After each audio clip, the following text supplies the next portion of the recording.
በእነዚህ በሶስት ምክንያቶች ነው ሰዎች የሚጠሏችሁ። ሶስተኛው በጣም አስቂኝ ነው። አንደኛ ከናንተ የሆነ ነገር ፈልገው ያጡ እንደሆነ በጣም ነው የሚጠሏችሁ። ሁለተኛ ህይወታቸውን ከናንተ ጋር ስለሚያፎካክሩት በጣም ይቀናሉ። ቅናት ደግሞ የጥላቻ ስር ነው። ሶስተኛው በጣም አስቂኝ ነው።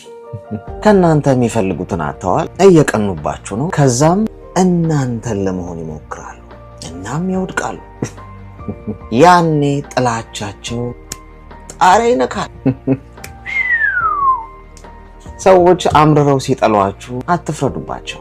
የያዘ ይዟቸው ነው። ምን ጊዜም ቢሆን በሰዎች የሚጠሉ ሰዎች የተሻሉ ናቸው።